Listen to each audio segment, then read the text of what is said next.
जय गुरु जी के चरणों में प्रणाम। सारी संगत को जय गुरु जी। संगत जी, कल है 7 जुलाई, हमारे गुरु जी का बर्थडे आ रहा है। हमारे घर के सबसे बड़े सदस्य हैं जिन्हें हम अपने गुरु पिता मानते हैं, और सबसे खास सदस्य है गुरु जी, जो हम सब के पिता हैं इस सृष्टि के। उनका बर्थडे है तो हमें ज़रूर सेलिब्रेट करना चाहिए। केक कटिंग भले ही आप करें ना करें, पार्टी करें ना करें, संगत जी हमें ना गुरु जी के बर्थडे पे कड़ा प्रसाद ज़रूर बनाना चाहिए और उसकी कटिंग करके गुरु जी को भोग लगाएं। और गुरु जी का बर्थडे सेलिब्रेट करें, जिसके लिए आप सत्संग करें घर में। हम अपने बर्थडेज में पार्टी करते हैं, पर गुरु जी के लिए हमें सत्संग करना चाहिए। सत्संग में शब्द गुरबानी करें, जिससे हमारा कनेक्शन बने, गुरु जी से हम कनेक्ट हो पाएँ, उनसे बातें करें। तो गुरु जी को सबसे अच्छा यही लगेगा जब उनके जन्मदिन पे उनके जो बच्चे हैं उनसे बातें करेंगे, खुश रहेंगे, नाचेंगे, घूमेंगे। और बड़े मंदिर जा सकते हैं, ज़रूर जाएँ। जो भी गुरु जी का नियर बाय मंदिर है, अगर आप जिस सिटी में रहते हैं आप जा सकते हैं तो ज़रूर जाएँ। कोई सत्संग के बारे में आपके नियर बाय कोई सत्संग है, आपको इन्विटेशन मिल गया है, आपको पता भी है कि वहाँ सत्संग है, तो खुद ही चले जाएँ। इन्विटेशन की ज़रूरत नहीं होती है जब गुरु जी का सत्संग होता है। तो संगत जी, ऐसे ज़रूर भाग लें, अपने घर में भी सत्संग करें। गुरु जी को अगर लंगर प्रसाद का भोग लगा सकते हैं या चाय नाश्ता प्रसाद का भोग लगा सकते हैं, जो भी कर सकते हैं वो ज़रूर करें। और ऐसे ही हमें अपने गुरु जी का बर्थडे मनाना चाहिए। हमें अपने गुरु जी का पहरा अपने घर में लगवाना चाहिए, जिससे गुरु जी अपने जन्मदिवस वाले दिन हमारे घर आएँ, खूब सारी ब्लेसिंग्स दें और हम भी गुरु जी की ब्लेसिंग्स ले पाएँ। तो संगत जी, इसी के साथ आज का सत्संग हम सुनेंगे जो दिव्य आभासी है। सुमेहर बजाज अंकल जी लिखते हैं, मुझे गुरु जी के विषय में 2009 में पता चला, जब मेरे पिता और चचेरे भाई और उनकी पत्नी उनसे मिलने आए, जो कि 2005 से कैंसर से पीड़ित थे। वे अपने साथ गुरु जी का पावन ग्रंथ लाइट ऑफ डिविनिटी लेकर आए थे। तो उनके जाने के बाद मेरी माँ मेरे कमरे में आई और बातों ही बातों में उन्होंने मुझे पावन ग्रंथ दिया। उन दिनों मैं पढ़ने के लिए कोई नई पुस्तक ही ढूंढ रहा था, परंतु मुझे तब ज्ञात नहीं था कि कोई सामान्य पुस्तक नहीं थी वह, जबकि वह एक दिव्य ग्रंथ था जिसे स्वयं गुरु जी ने प्रेरणा स्वरूप लिखा था। तो संगत जी, गुरु जी की प्रेरणा के स्वरूप लिखा गया था। तो कुछ दिन उस ग्रंथ को पढ़ने के बाद मुझे गुरु जी से जुड़ाव का आभास होने लगा था। मैंने कभी भी धर्म और संप्रदाय का अनुसरण नहीं किया। बचपन से ही मेरा ये मानना था कि भगवान एक है और हम सब उनके बच्चे हैं। किंतु मुझे पता है कि मैं शिव जी की पूजा और ओम नमः शिवाय का जाप करता आया हूँ। तो गुरु जी से मेरा पहला सचेत जुड़ाव स्वप्न में हुआ। मुझे अच्छी तरह से याद है कि मैं पेरिस किसी काम के सिलसिले में गया और मैं वहाँ एक ग्रे रंग के महल के सामने खड़ा था। जब मैंने एक आवाज़ सुनी, तेनू आना ते पाएगा, मतलब तुझे आना तो पड़ेगा, मुझे सपने में गुरु जी की उपस्थिति का आभास हुआ और इन शब्दों का मतलब मुझे तब समझ नहीं आया और ना ही ये पता चला कि ये किसने कहे। तो मैं लाइट ऑफ डिविनिटी पढ़ता रहा। मुझे बार बार सपने आते जिसमें गुरु जी मुझे बुलाते रहे। वह हर बार बोलते, तेनू आना तो पाएगा। तो मैंने सपने को अपने मन का मैं वहम समझकर मैंने इन पर ध्यान देना बंद कर दिया। तो 2009 में मई से लेकर जुलाई तक मैं जो कुछ भी करता वो हर बात मुझे गुरुजी की ओर लेकर जाती। जून 2009 के अंत में ही काम से छुट्टी लेकर जालंधर गया। तो मैंने कॉलेज के एक दोस्त के साथ रहने का और फिर एक दिन गोल्डन टेम्पल के दर्शन के लिए अमृतसर जाने का प्लान बनाया। तो जालंधर से जो गोल्डन टेम्पल जाते समय मैंने अपने दोस्त को अपने सपनों के बारे में बताया। तो जालंधर से अमृतसर गाड़ी से 1.5 घंटा लगता है संगत जी, पर मैंने अनुभव के बारे में सुनते हुए मुझे समय का पता ही नहीं चला। और इससे पहले कि हम कुछ समझ पाते, हम एक अजीब सी सड़क पर थे। ऐसा लग रहा था जैसे हमें गाड़ी से बस 40 मिनट ही लगे थे। जब हमने रास्ता पता लगाने की कोशिश की तो पता चला हम किसी अनजान रास्ते से गोल्डन टेम्पल पहुंच गए थे और हमें यही लगा कि जो कोई शॉर्टकट होगा ये, तो अमृतसर शहर से होकर नहीं जाता। दर्शन करने के बाद जब हमने जालंधर वापस जाने के लिए रास्ता ढूंढा तो हमें वो नहीं मिला और हम सामान्य रास्ते से ही वापस आ गए, लेकिन इस बार हमें 1.5 घंटे से अधिक लग गया संगत जी। तो जालंधर पहुंचकर मैंने अपने दोस्त की माँ को ये सारी घटना बताई। उन्होंने मुझे जालंधर से गुरु जी के घर, जो अब मंदिर है, उसके बारे में बताया। यानी तो गुरु जी ने जो उन पर कृपा की थी उसके बारे में भी। जब मेरा दोस्त छोटा था तो उनके चेहरे की एक नस उभरी हुई थी और गुरु जी ने उन्हें ठीक की थी। उसी शाम को, हम नहीं जानते थे कि ये गुरु जी का आदेश था, मैं जालंधर मंदिर में था। हमने वहाँ चाय प्रसाद ग्रहण किया। गुरु जी के जन्मदिन समारोह की तैयारियां शुरू हुई थी और मंदिर में सफेदी का काम चल रहा था। दिल्ली वापस पहुंचकर 7 जुलाई की शाम को मैं मेरी महिला मित्र जो कि मेरे साथ जालंधर और मंदिर भी गई थी, उनके साथ फिर दोस्तों के साथ सिलेक्ट सिटी वॉक मॉल गए हम। तो हम ये देखकर बहुत आश्चर्यचकित हुए कि गुरुजी के जन्मदिन के अवसर पर उस मॉल में एक बड़े समारोह का आयोजन किया गया था। हम जिस समय मॉल पहुंचे तो समारोह बस समाप्ति हो रहा था। मेरी महिला मित्र आगे देखने गई कि क्या हो रहा था, तो उसे जाने माने फोटोग्राफर रघु राय द्वारा खींची गई गुरुजी की तस्वीरें मिली। जब से गुरुजी मेरे घर में पूजा के कमरे में विराजमान है, तब मेरा सारा परिवार उनके संरक्षण में है। उसी महीने में अपनी एक मित्र से मिला जो इंग्लैंड से आई थी और मैंने उन्हें सारा सत्संग बताया। वो मुस्कुराई और कहा कि जिन गुरुजी के बारे में मैं उन्हें बता रहा हूँ, यह वही है जिन्होंने उसे लंदन के एक प्रतिष्ठित कॉलेज में प्रवेश दिलवाया था। उसने आग्रहपूर्वक कहा कि मुझे बड़े मंदिर अवश्य जाना चाहिए। तो संगत जी, अगले कुछ महीनों में मुझे और मेरी महिला मित्र को हर रात गुरुजी की ओर लेकर जाती रही और मेरी महिला मित्र को सपने में गुरुजी के दर्शन हुए। उन्होंने कहा कल्याण हो। यहाँ तक कि हर जगह, चाहे वो दुकान हो या किसी का दोस्त का घर हो, गुरुजी की जो तस्वीर के रूप में उनकी उपस्थिति का आभास होता। संगत जी, जब हम बड़े मंदिर गए, वहाँ भी मुझे सर्वशक्तिमान गुरुजी की उपस्थिति का आभास हुआ। मुझे अनुभूति हुई कि मैं कितना भाग्यशाली था और मैंने गुरुजी से प्रार्थना की कि जीवन के सफ़र में वे सदैव मेरा मार्गदर्शन करें। मैंने अपने पिता के स्वास्थ्य और हम सबके कल्याण के लिए प्रार्थना की। मैं ये बात भी स्वीकारता हूँ कि अभी भी मेरे मन में कई सवाल थे। ऐसा कैसे होता है कि ईश्वर स्वयं धरती पर आते हैं और कैसे चुनते हैं कि किसको आशीर्वाद दें? क्यों एक विशेष पथ ही उन तक पहुँच सकता है? भगवान का आशीर्वाद प्राप्त करने के लिए क्या सिर्फ अच्छे कर्म करना ही बाकी नहीं होता है? इत्यादि। तो नवंबर 2009 में मुझे लीवर की एक असाधारण बीमारी हो गई थी, जिसका कारण शायद मेरे काम का अत्यधिक बोझ और अत्यंत व्यस्त जीवन शैली था। संगत जी, तो दुर्भाग्यवश उस समय बड़े मंदिर में नहीं जा पाया और 1 महीने बाद 15 दिसंबर को अपने जन्मदिन पर आधी रात को मैं बड़े मंदिर में गया। कुछ महीने ऐसे ही व्यतीत हो गए और मेरे स्वास्थ्य में कोई सुधार नहीं आया था, तो चिकित्सकों को मेरी बीमारी समझ नहीं आ पा रही थी। अब सितंबर 2010 में मुझे गुरुजी और बड़े मंदिर से संबंधित एक बहुत बुरा सपना आया। मैंने कुछ इतना भयानक देखा कि आज तक मैं उसके बारे में किसी को नहीं बता पाया हूँ। मैं कई दिनों तक परेशान रहा और मुझे लगा जैसे गुरुजी से मेरा जो जुड़ाव है वो भी कमज़ोर हो गया था। मेरी सेहत बिगड़ती गई और अब चिकित्सकों को लग रहा था कि मुझे स्वप्रतिरक्षित हेपेटाइटिस यानी कि ऑटो इम्यून जिगर का रोग जो होता है वो हो गया था और उन्होंने मुझे जिगर की बायोप्सी कराने को कहा। तो गुरुजी में मेरा जो विश्वास था वो डगमगा गया था संगत जी, परंतु उन्होंने ये निश्चित किया कि मुझे बायोप्सी नहीं करानी पड़े और जो मेरे जिगर रोग का स्तर था वो भी नेगेटिव आया। तो साल 2011 के शुरू से लेकर अंत तक गुरुजी मुझे अपनी दिव्य उपस्थिति का आभास देते रहे।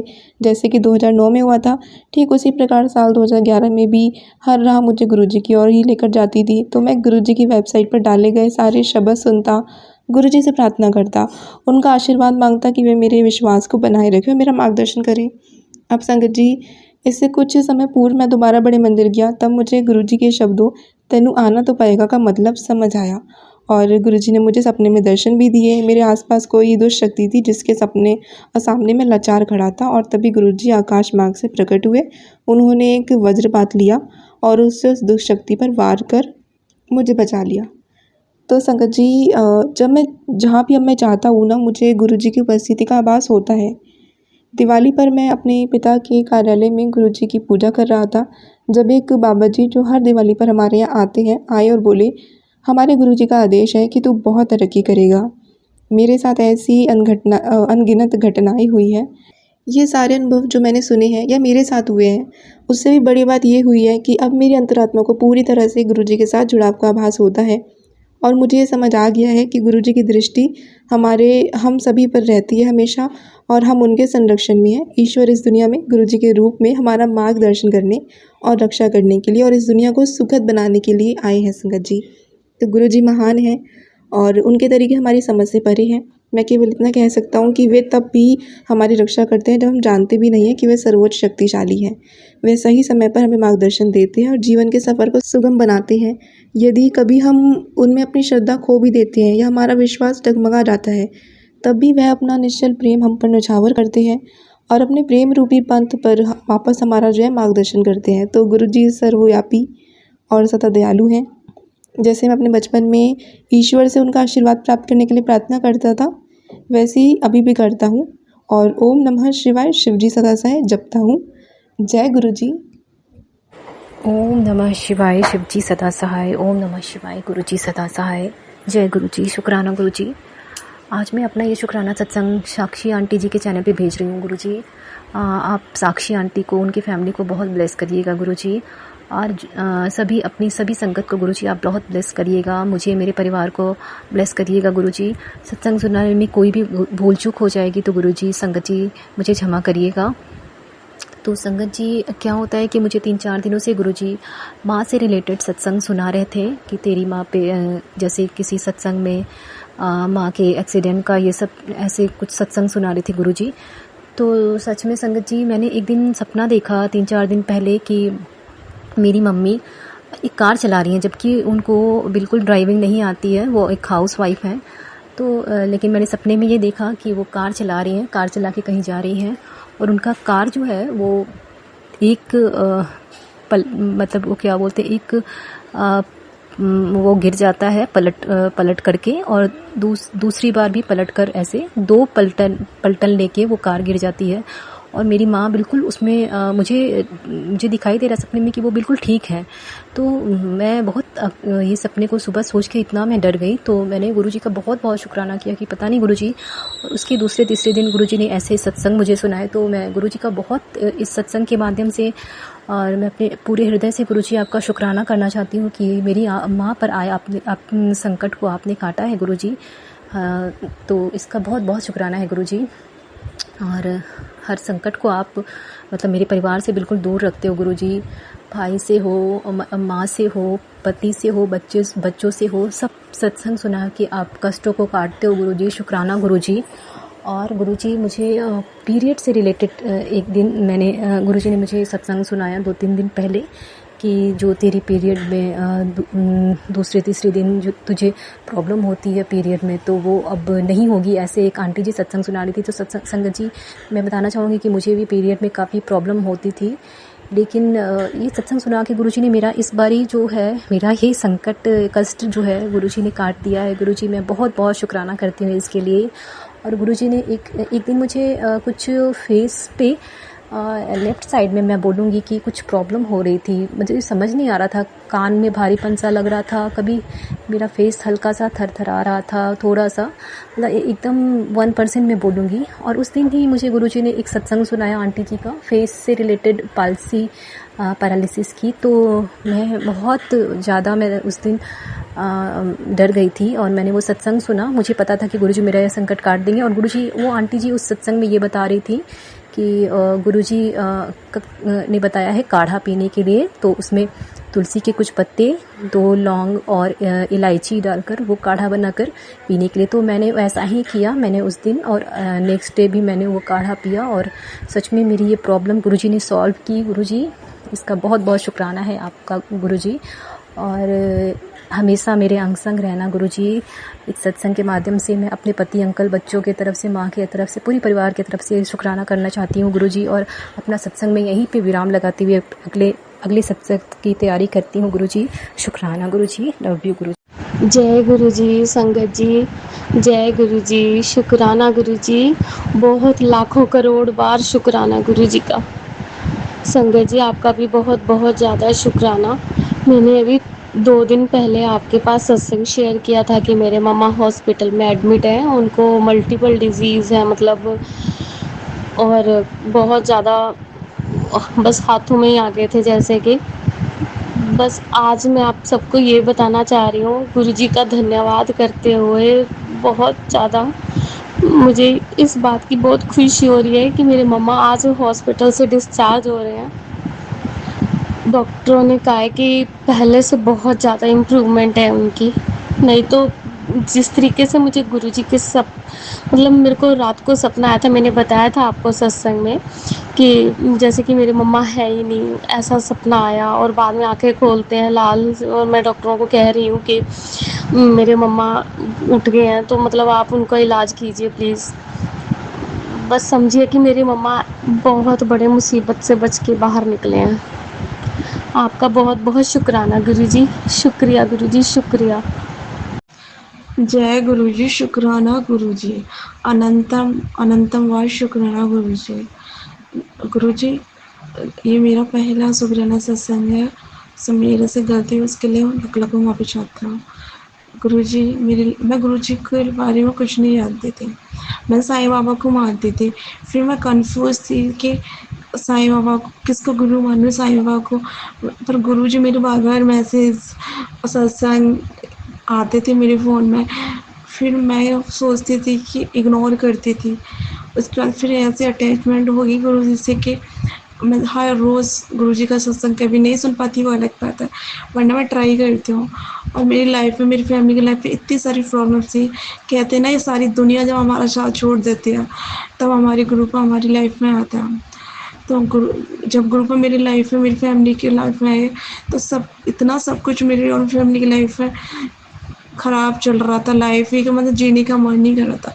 सारी फैमिली डिप्रेशन, एंग्ज़ायटी, बीमारियाँ, सब चीज़ों से टेंशन, बहुत सारे झूठे केसों से परेशान थे। फिर गुरुजी आए हमारे घर पे, मतलब हमारी लाइफ में। फिर गुरु ने सब कुछ चमत्कार कर दिया, सब कुछ अच्छा हो गया। मेरी भाई की जॉब नहीं लग रही थी, बहुत सारी प्रॉब्लम्स आ रही थी, कुछ पता नहीं था लगेगी कि नहीं।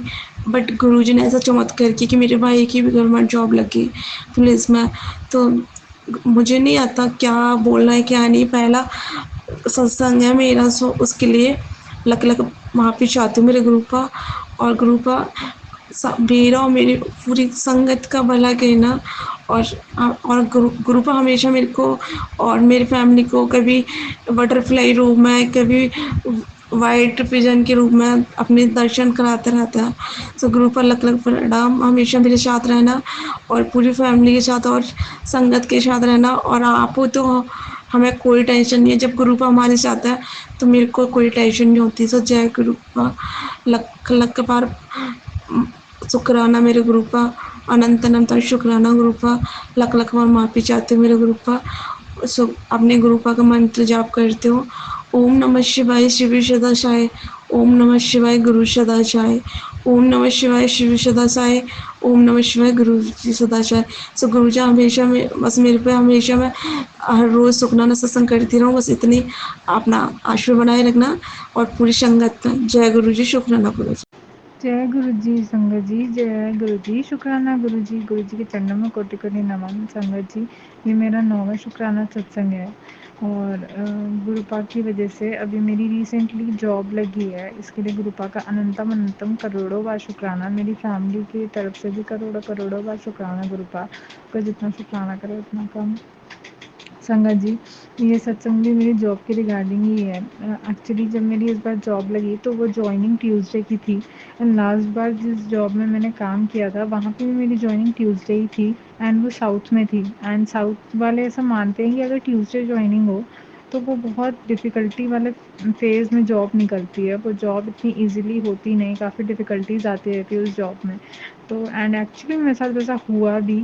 उस जॉब में मैंने वो जॉब विदिन 2 मंथ्स ही छोड़ दी क्योंकि वो तो बहुत प्रेशर था, extreme pressure, toxic work culture. तो मैं वहाँ हैंडल नहीं कर पा रही थी, मैंने वहाँ क्विट किया। तो इसी वजह से थोड़ा मुझे भी बिलीव हुआ कि शायद मे भी ऐसा हो सकता है। तो मैंने गुरुपा को रात को बोल के सोया कि फिर से इस बार ट्यूसडे ज्वाइनिंग है तो गुरुपा आप देख लो।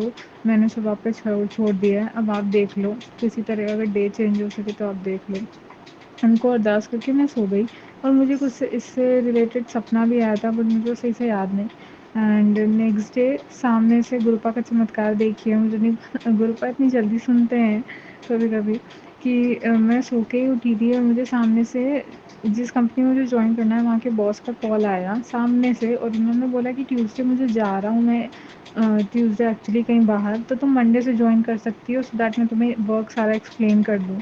तो ये सुनते ही तो मैंने गुरुपा का इतना शुक्राना किया, अनंतम अनंतम शुक्राना गुरुपा। और मैं इतनी खुश हो गई कि मैंने रात को ही अरदास की और गुरुपा आपने इतनी जल्दी पूरी भी कर दी। और देखिए संगत जी, गुरुपा ने दिन भी कौन सा दिया, मंडे, जो कि उन्हीं का दिन है, शिव जी का दिन है। तो इसके लिए भी अनंतम अनंतम करोड़ों बार शुक्राना गुरुपा। मैं सुन के बहुत खुश हुई और मैंने फिर मंडे से ज्वाइनिंग भी की। अब बस यही अरदास है कि मैं इस कंपनी में खुशी खुशी सालों तक जॉब कर सकूँ, बहुत तरक्की करूँ यहाँ से, अपनी फैमिली को सपोर्ट करूँ, बाकी लोग की मदद कर सकूँ, गरीबों की, बस यही अरदास है।